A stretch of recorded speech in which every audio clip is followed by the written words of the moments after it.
भले आदमी और ईर्ष्यालु पुरुष की कहानी। किसी नगर में दो आदमियों का घर एक दूसरे से लगा हुआ था। उनमें से एक पड़ोसी दूसरे के प्रति ईर्ष्या और द्वेष रखता था। भले मानस ने सोचा कि मकान छोड़कर कहीं जा बसूं, क्योंकि मैं इस आदमी के प्रति उपकार करता हूं और यह मुझसे वैर ही रखे जाता है। अतएव वह वहां से कुछ दूर पर बसे दूसरे नगर में एक अच्छा मकान खरीद कर, जिसमें एक अंधा कुआं भी था, रहने लगा। उसने फकीरों का बाना भी ओढ़ लिया और रात दिन भगवान के भजन में समय बिताने लगा। उसने अपने मकान में कई कक्ष बनवाए, जिनमें वह साधु संतों को ठहराता और भोजन दिया करता था। इससे वह नगर में बहुत प्रसिद्ध हो गया और लोग उससे मिलने को आने लगे। उसकी प्रसिद्धि शीघ्र ही बढ़ गई। दूर दूर से लोग आते और अपनी मनोकामना की पूर्ति के लिए भगवान से प्रार्थना करने के लिए उससे निवेदन करते। उसके चमत्कारों की ख्याति उस नगर में भी पहुंची जहां वह पहले रहा करता था। उसके पुराने पड़ोसी को यह था अपनी मनोकामना की इसके पूर्ति के लिए भगवान से प्रार्थना सुनकर और भी ईर्ष्या हुई। उसने निश्चय किया कि उसी के मकान में जाकर उसे मार डालूं। वह जाकर उसके घर पर मिला। संत पुरुष ने अपने पुराने पड़ोसी की बड़ी अभ्यर्थना की। ईर्ष्यालु व्यक्ति ने यह झूठ कहा कि मुझ पर एक विपत्ति पड़ी है, जिसके निवारण के लिए मैं तुमसे प्रार्थना करने आया हूं, किंतु मैं इस कठिनाई को गुप्त रखना चाहता हूं और तुम अपने चेलों तथा अन्य साधुओं से कह देना कि जिस समय मैं और तुम बातें कर रहे हो, कोई अन्य व्यक्ति पास में भी ना आए। संत पुरुष ने ऐसा ही आदेश दे दिया। अब उस दुष्ट आदमी ने एक झूठ मूठ का लंबा किस्सा बनाया और संत पुरुष से कहने लगा। फिर उसने कहा कि हम लोग टहलते हुए ही इस किस्से का कहना सुनना पूरा करें। संत ने वह भी मान लिया। बात करते करते जब वह कुएं के पास आए तो दुष्ट मनुष्य ने संत को अचानक धक्का देकर कुएं में गिरा दिया और स्वयं चुपके से मकान से चलकर भाग खड़ा हुआ। वह अपने जी में बड़ा प्रसन्न था कि यह आदमी जिसकी प्रसिद्धि ने मुझे जला रखा है खत्म हो गया। किंतु उस संत पुरुष का भाग्य अच्छा था। उस कुएं में परियां रहती थीं, जिन्होंने उसके गिरने पर उसे हाथ उठा लिया और सुविधापूर्वक एक जगह बिठा दिया। उसे चोट नहीं आई, लेकिन परियां उसकी दृष्टि से ओझल ही रहीं। वह संत पुरुष सोचने लगा कि इस आबासा भाग्य ओक समतेहा था दशा में मुझे लाने में भगवान की कुछ कृपा ही होगी। थोड़ी देर में उसे ऐसी आवाजें सुनाई देने लगीं जैसे दो आदमी आपस में बातें करते हो। एक ने कहा, तुम्हें मालूम है कि यह आदमी कौन है? दूसरे ने कहा, मुझे नहीं मालूम। पहले ने कहा, मैं तुम्हें इसका हाल बताता हूं। यह अत्यंत सच्चरित्र और शीलवान व्यक्ति है। इसने अपना नगर छोड़कर यहां रहना इसलिए शुरू किया कि इसे वहां अपने पड़ोसी से, जो इससे जलता था, उलझना न पड़े। इस नगर में ईश्वर की दया से इसकी ख्याति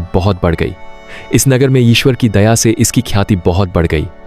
ख्याति के कारण इसका पुराना पड़ोसी और भी जला और उसने इसे मार डालने का इरादा कर लिया। वह इसके घर आया और इसे बहाने से यहां लाकर कुएं में गिरा दिया। यदि हम लोग इसकी सहायता न करते तो यह मर ही जाता। पहले ने कहा, अब इसका क्या होगा? दूसरा बोला, सब अच्छा होगा। कल इस नगर का बादशाह इसके पास आकर इससे निवेदन करेगा कि यह उस बादशाह की पुत्री के स्वास्थ्य के लिए भगवान से प्रार्थना करे। पहले ने कहा, राजकुमारी को क्या रोग है? दूसरे ने कहा, राजकुमारी पर मैमून नामक जिन्न का पुत्र दिमदिम आसक्त है और वही उसके सिर पर चढ़ा रहता है, जिससे राजकुमारी हमेशा बीमार और बदहवास रहती है। उसके हटाने का उपाय बड़ा सरल है। इस संत के घर में एक काली बिल्ली है, जिसकी पूंछ की जड़ के पास एक श्वेत हिस्सा है। इस संत को चाहिए कि उस श्वेत भाग से 7 बाल उखाड़कर अपने पास रखे। जब शहजादी इसके पास लाई जाए तो इसे चाहिए कि वे बाल आग में जलाकर उनका धुआं शहजादी की नाक में पहुंचा दे। इससे वह निरोग हो जाएगी और आगे भी दिमदिम कभी उनके पास नहीं फटकेगा। संत पुरुष ने परियों और उनके साथियों को यह बातचीत सुनकर भली प्रकार याद रखी। रात भर वह कुएं में रहा। सवेरे जब उजाला हुआ तो उसने देखा कि कुएं की दीवार में ऊपर से नीचे तक मोखे बने हुए हैं। वह उनके सहारे थोड़ी ही देर में ऊपर आ गया। उसके शिष्य और भक्त जो रात भर उसे खोजते रहे थे, उसे देखकर अत्यंत प्रसन्न हुए। उसने उनसे कहा कि मैं संयोगवश कुएं में गिर गया था, लेकिन मुझे चोट नहीं आई। फिर वह अपने घर में आकर बैठ गया। थोड़ी ही देर में काली बिल्ली घूमती फिरती उसके पास से निकली। संत पुरुष को कुएं में सुनी बातें याद थीं, इसलिए उसने बिल्ली को पकड़कर उसकी खाल के श्वेत भाग से 7 बाल उखाड़ लिए और अपने पास रखे। कुछ काल के पश्चात नगर का बादशाह वहां आया। उसने अपनी सैनिक टुकड़ी बाहर छोड़ी और कुछ सरदारों के साथ मकान के अंदर आ गया। संत पुरुष ने आदरपूर्वक उसका स्वागत किया। बादशाह ने कहा, हे योगीराज, आप तो सबके दिलों का हाल जानते हैं। आप तो समझ ही गए होंगे कि मैं क्यों यहां आया हूं। संत पुरुष ने कहा, शायद आपकी बेटी अस्वस्थ है और उसके स्वास्थ्य लाभ की आशा ही से आपने मुझ अकिंचन की कुटिया को पवित्र किया है। बादशाह ने कहा, आपने बिल्कुल ठीक कहा, मैं इसी कारण यहां आया हूं। अगर आपके आशीर्वाद से मेरी बेटी स्वस्थ हो जाए तो मेरी सबसे बड़ी चिंता दूर हो जाए। संत पुरुष ने उत्तर दिया, आप अपनी बेटी को यहीं बुलवा लें। मैं भगवान से प्रार्थना करूंगा कि वह स्वस्थ हो जाए और आशा है कि मेरी प्रार्थना स्वीकार होगी। बादशाह यह सुनकर अत्यंत प्रसन्न हुआ। उसके आदेश पर राजकुमारी को उसकी सेविकाओं के साथ वहां ले आया गया। शहजादी का चेहरा चादर से अच्छी तरह ढोंका हुआ था ताकि उसे कोई देख न सके। संत पुरुष ने नीचे से चादर का इतना भाग उठाया कि नीचे रखी हुई अंगीठी से उठने वाला धुआं बाहर न जाए। फिर उसने 7 बाल अंगीठी में डाले। धुएं का राजकुमारी की नाक में पहुंचना था कि मैमून जिन्न का बेटा दिमदिम बड़े जोर से चिल्लाया और तुरंत भाग गया। जिन्न के जाते ही शहजादी होश में आ गई। वहां संभल कर बैठ गई और अपने को भली भांति छिपाकर पूछने लगी कि मैं कहां हूं और यहां मुझे कौन लाया है। बादशाह खुशी से फूला न समाया। उसने अपनी बेटी को छाती से लगा लिया और उसकी आंखें चूमने लगा। फिर उसने सम्मान स्वरूप संत पुरुष के हाथ चूमे और अपने सभासदों से राय ली कि इस संत पुरुष के उपकार का बदला किस प्रकार चुकाऊं। सभासदों ने एकमत होकर कहा कि राजकुमारी का विवाह इसी संत पुरुष के साथ कर देना चाहिए। बादशाह को सभासदों की सलाह पसंद आई और उसने शहजादी का विवाह उसके उपकारकर्ता के साथ कर दिया। कुछ दिनों बाद बादशाह का प्रमुख अंग मंत्री मर गया और बादशाह ने उसकी जगह अपने दामाद को नियुक्त कर दिया। इसके कुछ समय बाद बादशाह मर गया और चूंकि उस राजकुमारी के अतिरिक्त बादशाह के और कोई संतान नहीं थी, अतएव सभी सभासदों और सामंतों की सहमति से उसका दामाद ही राज्य का अधिकारी और नया बादशाह बन गया। एक दिन वह अपने सरदारों के साथ कहीं जा रहा था कि कुछ दूरी पर उसे अपना पुराना शत्रु दिखाई दिया। नए बादशाह ने अपने मंत्री से चुपके से कहा कि उस आदमी को सहजतापूर्वक मेरे पास ले आओ ताकि वह भयभीत न हो। बादशाह ने उससे कहा, मेरे मित्र, तुम्हें इतने दिनों बाद देखकर प्रसन्न हुआ हूं। तुमने मुझे पहचाना? वह दुष्ट उसे पहचान कर थर थर कांपने लगा, किंतु बादशाह तो संत पुरुष ही था। उसने उसे 1000 अशर्फियां और कीमती कपड़ों की 20 गांठें भेंट में देकर उसे सुरक्षापूर्वक उसके घर पहुंचा दिया। मैंने अपनी कहानी पूरी करके जिन्न से कहा कि उस नेक बादशाह ने तो अपने जानी दुश्मन के साथ यह सलूक किया और तुम मुझ पर तनिक भी दया नहीं करते, किंतु मेरी अनुनय का उस पर कोई प्रभाव न हुआ। उसने कहा, मैं तुझे जान से नहीं मार रहा हूं, लेकिन दंड दिए बगैर नहीं छोड़ूंगा। अब मेरा जादू का खेल देख। यह कहकर उसने मुझे पकड़ा और मुझे लेकर आकाश में इतना ऊंचा उड़ गया कि वहां से पृथ्वी एक बादल के टुकड़े जैसी लगती थी। फिर एक क्षण ही में मुझे एक ऊंचे पर्वत के शिखर पर ले गया। वहां उसने एक मुट्ठी मिट्टी उठाकर उस पर कोई मंत्र पढ़ा और बंदर हो जा कहकर वह मिट्टी मेरे ऊपर छिड़क दी और गायब हो गया। मैं अपने को बंदर के रूप में पाकर अत्यंत दुखित हुआ। मुझे यह भी मालूम न था कि मैं कहाँ हूं और वहां से मेरा देश किस दिशा में और कितनी दूर है। खैर, मैं धीरे धीरे पहाड़ से उतरकर मैदान में आया और वहां भी मैंने सारा प्रदेश निर्जन देखा। अटकल से एक ओर को चलने लगा। 1 मास के अंत में मैं समुद्र तट पर पहुंच गया। समुद्र बिल्कुल शांत था और तट से कुछ दूरी पर एक जहाज लंगर डाले खड़ा था। मैंने जहाज पर जाना ही उचित समझा। किनारे के एक पेड़ से 2 टहनियां तोड़ी और उन्हीं के सहारे तैरता हुआ जहाज पर पहुंच गया। जहाज की रस्सी के सहारे मैं जहाज के अंदर पहुंच गया। जहाज में सवार लोग मुझे देखकर बड़े आश्चर्य में पड़े कि जहाज में बंदर कैसे आ गया। वे लोग मेरे आगमन को अपशकुन समझे और मेरा वध करने की बात करने लगे। एक ने कहा, अभी लठ लाकर इसका सर फोड़ देता हूं। दूसरे ने कहा, नहीं, यह ऐसे नहीं मरेगा, मैं अभी तीर छोड़कर इनका अंत किए देता हूं। तीसरे ने मुझे समुद्र में डुबो देने की सलाह दी। मैं उन्हें कैसे बताता कि मैं कौन हूं। जान बचाकर इधर उधर भागने लगा। अंत में सब ओर से निराश होकर जहाज के कप्तान के पास गया और उसके पांवों पर लौटने लगा। मैंने उसका दामन पकड़ लिया और आंखों में आंसू भरकर चिंचियाने लगा, जैसे उससे प्राण रक्षा की भीख मांग रहा हूं। उसे मुझ पर दया आई और उसने मेरे त्रासदाताओं को डांट कर भगा दिया और कठोर चेतावनी दी कि इस बंदर को न तो कोई दुख दे और न कोई इसके साथ छेड़छाड़ करे। उसने मुझे ऐसी सुरक्षा प्रदान की कि मुझे जहाज पर कोई दुख न हुआ। मैं यद्यपि बोल नहीं पाता था, तथापि समझता तो सब कुछ था और उसकी बातें समझकर ऐसे संकेत करता था कि उसका बड़ा मनोरंजन होता था। धीरे धीरे जहाज पर सवार सभी लोग मुझ पर कृपालु हो गए और मुझे प्यार करने लगे। 50 दिन की यात्रा के बाद जहाज एक बड़े व्यापार केंद्र में पहुंचा। यह बहुत बड़ा नगर था, उसमें बड़े बड़े मकान थे। जहाज ने मल्लाहों ने जहाज को बंदरगाह में ठहराया। कुछ समय में ही नगर के बड़े बड़े व्यापारी जहाज को देखकर व्यापार की आशा में उस पर पहुंच गए। जहाज पर उनके कई मित्र व्यापारी थे। यह मित्र आपस की बातें करने लगे और यात्रा का हाल कहने सुनने लगे, क्योंकि जहाज बहुत से देशों से घूमता हुआ आया था। नगर के व्यापारियों में कई ऐसे भी थे जो वहां के ऐश्वर्यवान बादशाह के दरबार में आते जाते थे।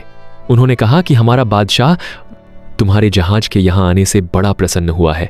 इसका कारण यह है कि उसे आशा है कि तुम लोगों में कोई सुलेखक भी होगा।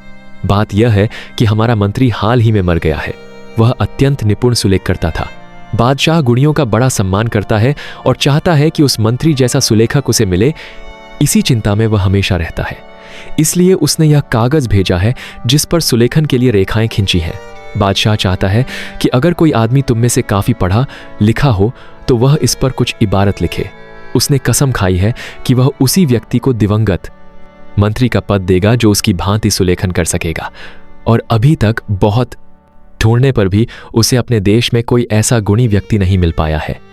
यह सुनकर मैंने बादशाह के सरदार के हाथ से झपटकर वह कागज ले लिया। इस पर जहाज के सभी लोग, विशेषतः पढ़े लिखे व्यापारी, चीख पुकार करने लगे कि यह बंदर अभी इस कागज को चीर फाड़ कर समुद्र में फेंक देगा। किंतु जब उन्होंने देखा कि मैंने कागज बड़े ढंग से पकड़ा है तो सब चुप होकर देखने लगे। मैंने संकेत से कहा कि मैं इस पर फार्मी देखा कि मैं लगा लेखन कर सकता हूं। उन लोगों को मेरी बात पर क्या विश्वास होता? और सब प्रयत्न करने लगे कि मुझे पकड़कर मेरे हाथ से कागज ले ले। किंतु जहाज के कप्तान ने उन्हें रोका और कहा, हमें इसकी परीक्षा लेनी चाहिए। अगर इसने कागज को खराब किया तो मैं आपको विश्वास दिलाता हूं कि इसे कड़ा दंड दूंगा। अगर उसने लिख लिया तो मैं अपने पुत्र की भांति इसे रखूंगा। मुझे मालूम है कि यह कागज को खराब नहीं करेगा। मैंने बराबर देखा कि यह दूसरे बंदरों जैसा नहीं है, अपितु अत्यंत बुद्धिमान है। कप्तान की इस बात पर सब लोग रुक गए और मैंने कलम लेकर 4 खराब नहीं करेगा। कविता पंक्तियां इतने सुंदर ढंग से लिखी जैसे कोई व्यापारी या अन्य नागरिक न लिख पाता। सरदार मेरा लिखा कागज बादशाह के पास ले गया। बादशाह ने मेरे सुलेख को भी पसंद किया और मेरी कविता को भी। उसने सरदारों से कहा कि एक भारी खिलत सम्मान परिधान ले जाओ और उस आदमी को पहनाओ जिसने यह लिखा है, और एक बढ़िया घोड़ा भी घुड़साल से ले जाओ और उसे सम्मानपूर्वक सवार कराकर यहां ले आओ। सरदार यह आज्ञा सुनकर हौंस पड़ा। बादशाह को बड़ा क्रोध आया। उसने कड़क कर कहा, यह क्या बदतमीजी है? तुम्हें दंड का भय नहीं है? सरदार हाथ जोड़कर बोला, महाराज क्षमा करें, यह लेख किसी मनुष्य ने नहीं लिखा, एक बंदर ने इसे लिखा है। बादशाह ने कहा, क्या बक रहे हो? बंदर भी कहीं लिखता है? सरदार ने अपने साथियों की ओर देखा। उन्होंने भी हाथ जोड़कर कहा, जहां अपना हम सब ने अपनी आंखों से देखा है कि इस कागज पर एक बंदर ही ने लिखा है। बादशाह का आश्चर्य और बढ़ा और उसने आज्ञा दी, मैंने ऐसा बंदर देखा क्या? सुना भी नहीं था। तुम लोग फौरन जाओ और उस बंदर को सम्मानपूर्वक सवार कराकर ले आओ। चुनांचे सरदार और राजसेवक फिर जहाज पर गए और कप्तान को उन्होंने राजा की आज्ञा सुनाई। कप्तान मुझे भेजने को सहर्ष तैयार हो गया। उसने मुझे जरी के वस्त्र पहनाए और किनारे पर ले आया। वहां से घोड़े पर बैठकर राजमहल को चल दिया। महल में न केवल बादशाह ही मेरी प्रतीक्षा कर रहा था, अपितु नागरिकों की बड़ी भीड़ भी सुलेखन करने वाले बंदर को देखने आई हुई थी। रास्ते में भी बड़ी भीड़ जमा थी और लोग कोठों और छतों से झांक कर भी मेरी सवारी देख रहे थे। सब लोग आश्चर्य कर रहे थे कि बादशाह ने एक बंदर को मंत्री पद संभालने को बुलाया है। कुछ लोग इस बात पर हंस रहे थे और बादशाह का मजाक भी उड़ा रहे थे। मैं दरबार में पहुंचा तो देखा कि बादशाह सिंहासन पर बैठा है और सभासद और सरदार अपनी अपनी जगह खड़े हैं। मैंने दरबार के शिष्टाचार के अनुसार 3 बार कोर्निश भूमि तक हाथ ले जाकर प्रणाम करना की और एक और अदब से खड़ा हो गया। सभी उपस्थित जन मेरे इस व्यवहार को देखकर आश्चर्य में पड़ गए कि बंदर ऐसा शिष्टाचार कैसे कर रहा है। खुद बादशाह को भी मेरी चाल ढाल देखकर बड़ा आश्चर्य हो रहा था। कुछ देर में दरबार बर्खास्त हुआ। बादशाह के पास केवल मैं और उसका एक वृद्ध अधिकारी रह गए। हम दोनों बादशाह के आदेश पर उसके साथ महल के अंदर गए। बादशाह ने शाही भोजन मंगवाया और मुझे खाने का इशारा किया। मैं बड़ी तमीज के साथ खाना खाने लगा। जब भोजन समाप्त हुआ और बर्तन उठा लिए गए तो मैंने कलमदान की ओर संकेत किया। कलमदान मेरे पास लाया गया तो मैंने कुछ काव्य पंक्तियां बादशाह को धन्यवाद देते हुए रचीं और उन्हें सुंदर ढंग से कागज पर लिख दिया। बादशाह को यह देखकर आश्चर्य और प्रसन्नता और अधिक हुई। उसने मुझे एक पात्र मदिरा से भरकर दिलवाया। उसे पीकर पुसला मेरे पात्र मदिरा से भरकर दिलवाया। मैंने एक और कविता अपने दुर्भाग्य के बाद मिलने वाले सौभाग्य के संबंध में लिख दी। अब बादशाह ने शतरंज मंगाई और इशारे से पूछा कि क्या इसे खेल सकते हो। मैंने स्वीकारात्मक रूप से अपने सिर पर हाथ रखा। पहली बाजी बादशाह ने जीती और दूसरी और तीसरी मैंने जीत ली। बादशाह को इस पर झुंझलाहट होने लगी कि वह एक बंदर से हार गया। मैंने फिर एक काव्य रचकर कागज पर लिख दिया, जिसका आशय था कि दो योद्धा दिन भर आपस में युद्ध करके शाम को मित्र बन जाते हैं और रात को युद्ध भूमि में सोते रहते हैं। इस बात से बादशाह का आश्चर्य अत्यधिक बढ़ गया।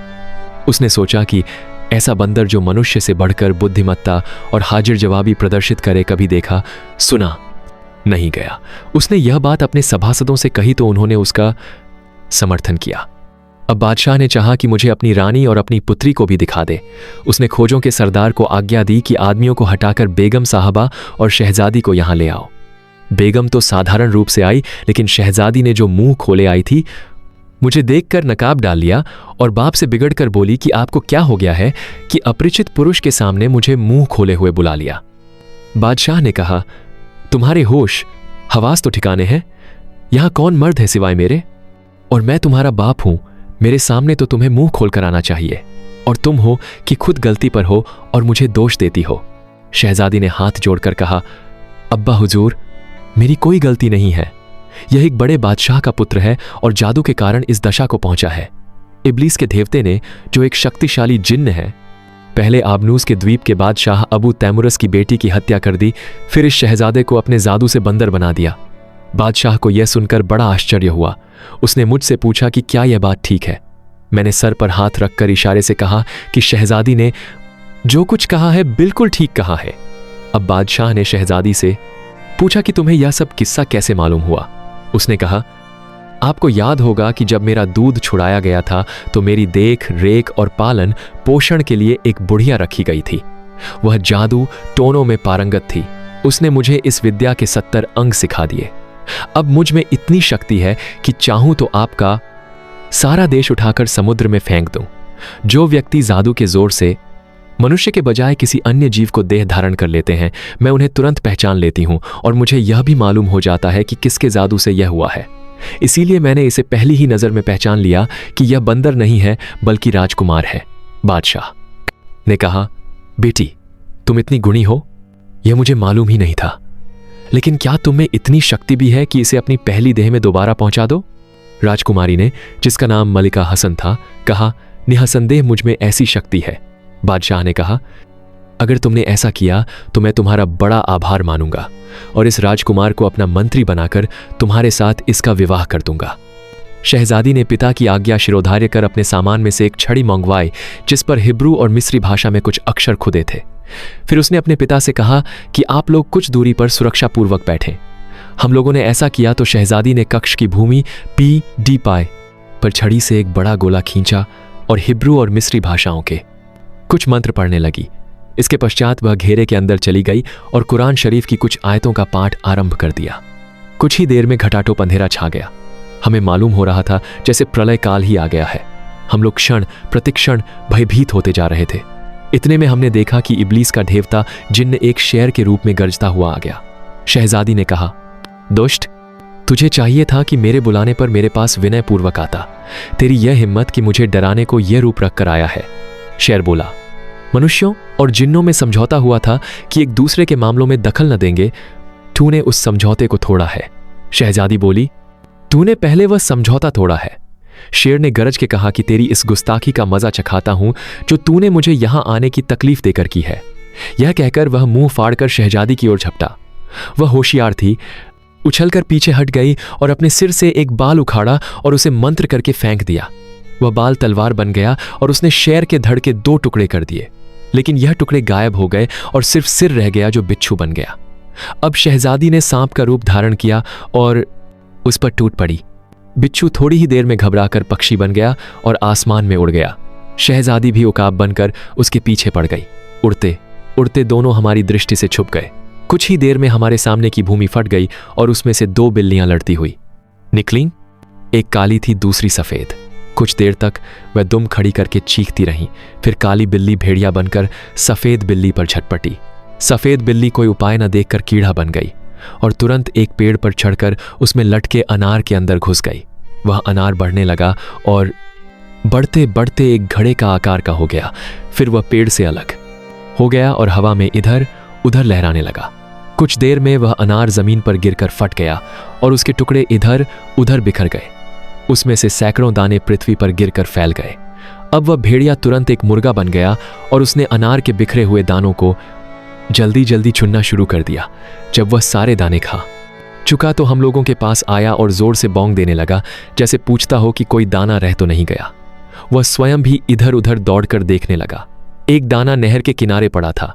मुर्गा दौड़ा कि उसे भी खा ले, लेकिन वह दाना लुढ़कता हुआ नहर में गिर गया। नहर में गिरकर वह दाना मछली बन गया। मुर्गा भी उसके पीछे नहर में कूद गया।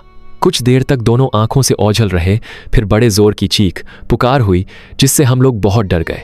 फिर देखा कि जिन्न और शहजादी दोनों अग्निपुंज हो गए हैं और एक दूसरे की ओर लपटें फेंक रहे हैं, जैसे कि आपस में लड़ाई कर रहे हों। ऐसा मालूम होता था कि हर तरफ आग ही आग फैली है। हम इस डर से कांपने लगे कि यह आग हमें तो क्या सारे देश को भून कर रख देगी। इससे भी भयानक एक समय आया जब जिन्न शहजादी से लड़ना छोड़कर हमारी ओर झपटा और हमारी ओर लपटें फेंकने लगा। लेकिन शहजादी भी झपटा कर आई। उसने जिन्न को दूर हटा दिया और हमें और सुरक्षित स्थान पर कर दिया। फिर भी इतनी देर में खोजा जलकर भस्म हो गया। बादशाह का मुंह झुलस गया और मेरी दाईं आंख में एक चिंगारी पड़ गई, जिससे मेरी वह आंख फूट गई। इतने में हम लोगों ने बड़ी जोर का जय घोष सुना। शहजादी मलिका हसन अपने साधारण शरीर में आ गई और जिन्न राख का ढेर होकर दिखाई देने लगा। फिर शहजादी ने एक गुलाम से पानी मंगवाया और उसे अभिमंत्रित कर मुझ पर छिड़का और बोली, अगर तू जादू के जोर से बंदर बना है तो फिर से अपनी पहली काया में आ जा और पहले की तरह मनुष्य बन जा। उसके इतना कहते ही मैं पहले जैसा बन गया। सिवाय दाईं आंख फूटने के मुझे और कोई हानि नहीं हुई। मैंने चाहा कि शहजादी को इस उपकार पर धन्यवाद दूं, किंतु शहजादी ने इसका अवसर नहीं दिया। वह बादशाह की तरफ मुंह करके बोली, यद्यपि मैंने जिन्न को भस्म कर दिया है, लेकिन मैं भी बच नहीं सकूंगी। हमारी समझ में कुछ नहीं आया तो उसने बताया, यह अग्नि युद्ध बड़ा भयानक होता है। इसकी आग कुछ क्षणों में मुझे भस्म कर देगी। जब मैं मुर्गा बनी थी उस समय अगर अनार का आखिरी दाना, जिसमें जिन्न ने स्वयं को छुपा रखा था, मेरे अंदर पहुंच जाता तो जिन्न उसी समय खत्म हो जाता और मुझे कोई हानि न पहुंचती। किंतु वह बचकर फिर मुझसे युद्ध करने के योग्य हो गया। अब विवश होकर मुझे अग्नि युद्ध पर उतरना पड़ा। जिन्न ने यह तो समझ लिया कि मैं जादू में निपुण हूं और उस पर भारी पड़ती हूं। फिर भी वह अंत समय तक प्राणपण से युद्ध करता रहा। मैंने उसे जलाकर भस्म तो कर दिया, लेकिन इस आग से स्वयं को मुक्त नहीं कर पाऊंगी। बादशाह ने रोकर कहा, बेटी तुम कैसी बातें करती हो? तुम्हारे बगैर हम लोग क्या करेंगे? देखती नहीं कि खोजा मर गया है। मेरा मुंह झुलस गया है और यह शहजादा जिसका तुमने इतना उपकार किया है दाईं आंख से काना हो गया है। बादशाह इस तरह सिर धुन रहा था और मैं भी रो पीट रहा था कि शहजादी ने चिल्लाना शुरू किया, हाय जली, हाय मरी, और देखते ही देखते वह भी जलकर जिन्न की तरह राख का ढेर हो गई। दूसरे फकीर ने आंसू बहाते हुए जुबैदा से कहा कि हे सुंदरी, उस समय मुझे जितना दुख हुआ वो वर्णन के बाहर है। मैं सोच रहा था कि अगर मैं बंदर तो क्या कुत्ता भी हो जाता और आजीवन वैसा ही रहता तो भी इस बात से अच्छी बात होती कि ऐसी गुणवती राजकुमारी जिसने मुझ पर इतना एहसान किया, इस तरह जान से हाथ धोए। बादशाह भी अपनी बेटी के दुख में इतना रोया पीटा कि बेहोश हो गया। मुझे भय लगने लगा कि ऐसा न हो कि इस दारुण दुख से उसकी जान चली जाए। चारों ओर हाहाकार होने लगा और राजमहल में प्रलय का सादृश्य उपस्थित हो गया। राजमहल के सारे सेवक और बादशाह के सरदार दौड़े आए और भांति भांति के यत्न करके उसे होश में लाए। मैंने सभी लोगों के आगे पूरा वृत्तांत रखा। फिर राजसेवक बादशाह को उठाकर उसके शयन कक्ष में ले गए। सारे नगर में यह समाचार फैल गया और हर जगह रोना पीटना मच गया और हाहाकार के सिवाय कुछ नहीं सुनाई दिया। उन लोगों ने 7 दिन तक शहजादी के लिए शोक किया और उनके देश में मातम की जो जो रस्में होती थीं सभी पूरी की। अंत में जिन्न की राख के ढेर को हवा में उड़ा दिया गया। शहजादी की भस्म को एक बहुमूल्य रेशमी थैले में भरकर दफन कर दिया गया और उस पर समाधि बना दी गई। बादशाह शहजादी के दुख में बीमार पड़ गया। 1 महीने में वह स्वस्थ हुआ। फिर उसने मुझे बुलाया और कहा, शहजादे तेरे कारण मुझ पर असहनीय दुख पड़े हैं। मेरी प्यारी बेटी तेरे ही कारण भस्म हो गई। मेरा विश्वासी खोजों का सरदार जलकर मर गया और मैं भी मरते मरते बचा। तेरा स्वयं इसमें कोई दोष नहीं है, इसलिए मैं तुझे दंड नहीं देता, किंतु तेरा आगमन दुर्भाग्यपूर्ण रहा है और तू जहां रहेगा मुसीबत आएगी, इसलिए मैं तुझे यहां रहने की अनुमति नहीं दे सकता। तू तुरंत यहां से मुंह काला कर। अगर तू यहां थोड़ी देर तक भी दिखाई दिया तो मैं स्वयं को न संभाल सकूंगा और तुझे कठोर दंड दूंगा। इसी प्रकार वह बहुत देर तक बकता झकता रहा। मैं सिर झुकाकर सब कुछ सुनता रहा। मैं कह भी क्या सकता था। बादशाह के चुप होते ही मैं उसके सामने से हट आया और महल से बाहर निकल गया। नगर में भी मुझे चैन न मिला। नगर निवासी शहजादी के शोक में विह्वल थे और मुझे ही उसकी मृत्यु का कारण समझकर जहां मुझे पहचानते मुझे मारने के लिए झपटते थे। मैंने विवश होकर अपनी जान बचाने के लिए दाढ़ी, मूछें और भवें मूड़वा डाली और फकीरों के से वस्त्र पहन लिए और वहां से चल दिया। नगर से बाहर आकर भी मैं पश्चाताप की आग में बराबर जलता रहा और अपने जीवन को धिक्कारता रहा, जिसके कारण दो रूपसी राजकुमारियां काल कवलित हुईं। इसी दशा मैं बहुत समय तक देश फिरता रहा, लेकिन मेरा ठिकाना कहीं न लगा। अंत में मैंने सोचा कि बगदाद नगर में जाऊं और अति दयाशील खलीफा हारून रशीद से अपनी व्यथा गाथा का वर्णन करूं। संभव है वे मुझ पर दया करके मेरे लिए कोई उचित प्रबंध कर दें। मैं आज शाम ही को इस नगर में पहुंचा। सबसे पहले इस फकीर से, जिसने अभी अभी अपना हाल कहा है, मेरी भेंट हुई। आपके यहां हम कैसे आए ये बताना मुझे जरूरी नहीं है, क्योंकि वह पहला फकीर बता ही चुका है। जब दूसरे फकीर ने अपना वृत्तांत पूरा कर लिया तो जुबैदा ने उससे कहा कि हमने तुझे भी क्षमा किया, तू जहां चाहे वहां जाने के लिए स्वतंत्र है। अब दूसरे फकीर ने भी इच्छा प्रकट की कि अपने तीसरे साथी को जीवन गाथा भी सुनना चाहता हूं। इस पर जुबैदा ने कहा, अच्छा, तुम भी मजदूर और पहले फकीर के पास जाकर चुपचाप बैठ जाओ। उसने ऐसा ही किया। जुबैदा ने अब तीसरे फकीर से अपनी कहानी सुनाने को कहा और उसने जुबैदा के सामने बैठकर कहना आरंभ किया।